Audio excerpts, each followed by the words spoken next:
मित्रांनो पाहू शकता आपल्या समोर आहे बकासूर। सो बकासूरने सुद्धा शैलू मैदानात हजेरी लावलेली आहे।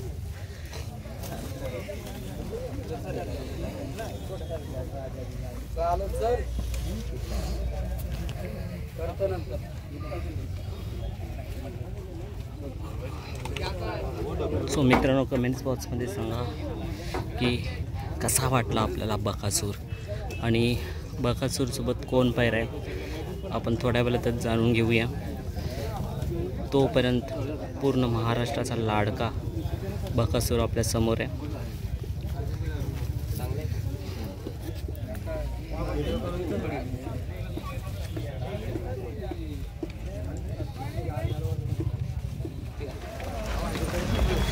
मित्रांनो बकासूर पाहू शकता आपल्या समोर आहे। बकासूर हरो किंवा जिंको बकासूरची फॅन कधीच कमी होत नाही। त्याला हार आणि जीतचा काय प्रश्नच नाही आहे। त्याच्या पाठी एवढे फॅन असतात ना मित्रांनो।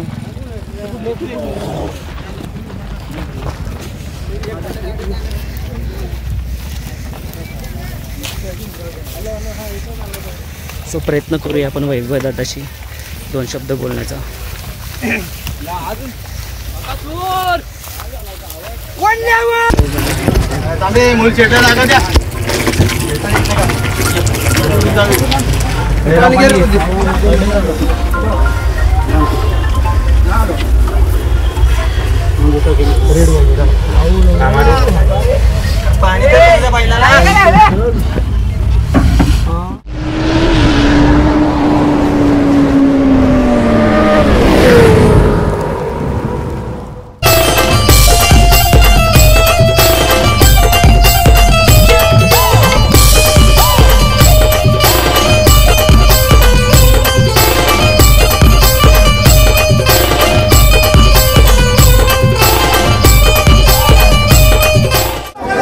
मित्रांनो आज आपल्या समोर आहे बकासूरचे मालक वैभव दादा आणि मोहिल शेठ दादा सुद्धा तिथे।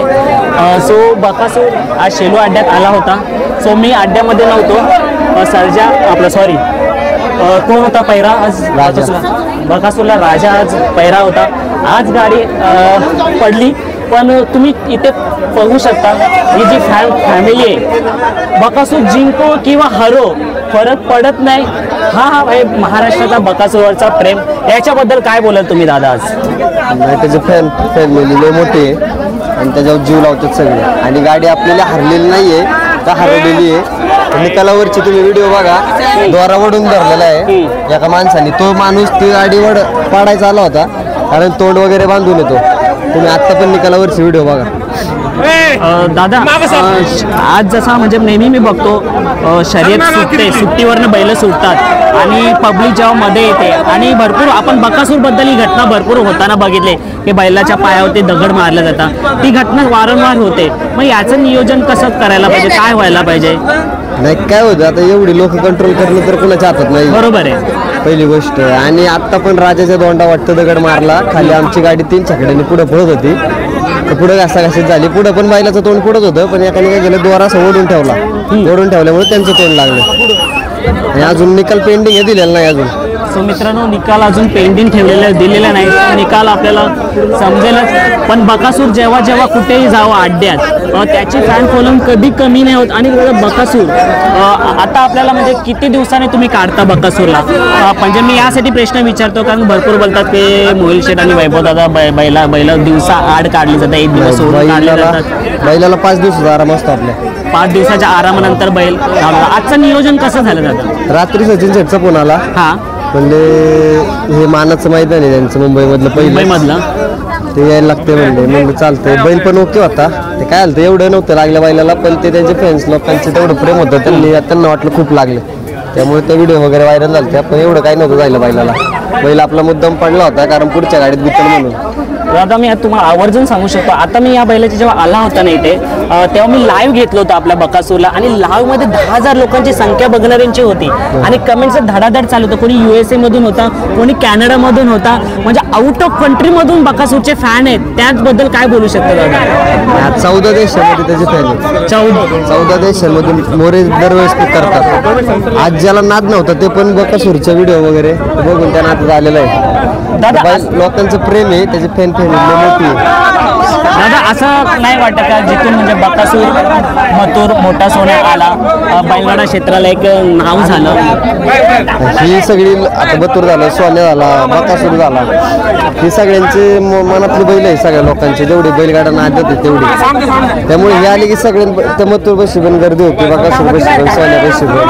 ही सगळी आवडती बैल आहे त्यांची, पाळणारी बैल आहे, टॉपमध्ये पळते आहेत. त्यामुळे दादा आता मी विठ्ठल दादांना पण प्रश्न विचारला होता की बकासूर सोबत कधी आता परत गाडी म्हणजे चालवणार का तुम्ही, धावणार का विठ्ठल ड्रायव्हर सोबत, काय बोलू शकता तुम्ही? म्हणजे विठ्ठलचं काय झालं, आता विठ्ठलला 5 बैल आहेत गोट्यावर.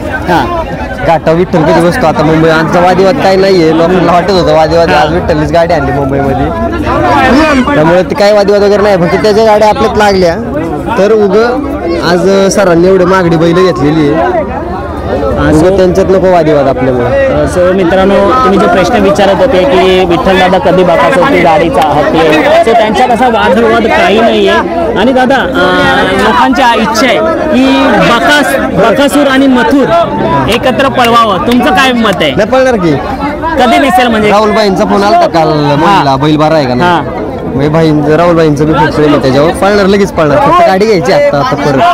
दादा पुसेगाव किंवा रुस्तम हिंद केसरीमध्ये दिसेल का, ते सस्पेन्स आहे? नाही एवढे तर मोठ्या मैदानात आपण रिक्स नाही घेणार, कारण दोन्ही बैल उजूची आहे, पण लवकर दिसेल, फेरा तरी काढू आपण. सो नक्कीच दादा, आता दादा थोडा बिझी आहे, सो आपला मथुर आणि बकासूर नक्कीच आपल्याला मैदानात दिसतील. आता दादांची रजा देऊया, दादांनी मुलाखत दिल्याबद्दल धन्यवाद. सो बकासूर बैलाला आपण एकदा बघूया जाऊन. हा बोल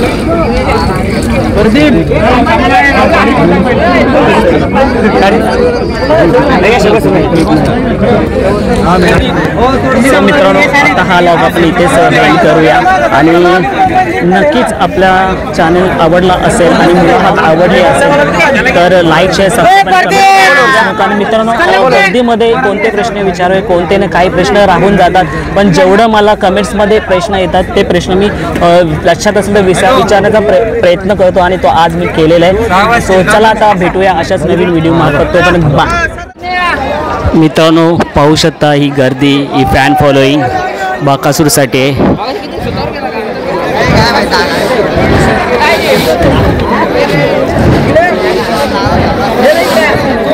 एका साईडला सर्जा,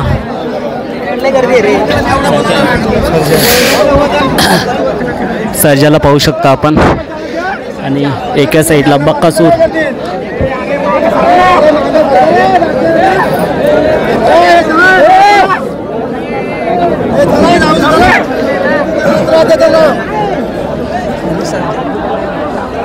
मित्रांनो, आता आपण जस्ट बघितलं की बकासूर आणि सर्जा पैरा असणारे आणि परत शर्यत लागणारे कोणाविरुद्ध आहे ते माहिती नाही, पण आज जो जमाव बघितला तिथे की बकासूर पडल्यानंतर पुन्हा एकदा सर्जा आणि बकासूरच्या पैरा होणारे गाडी होणार आहे आता.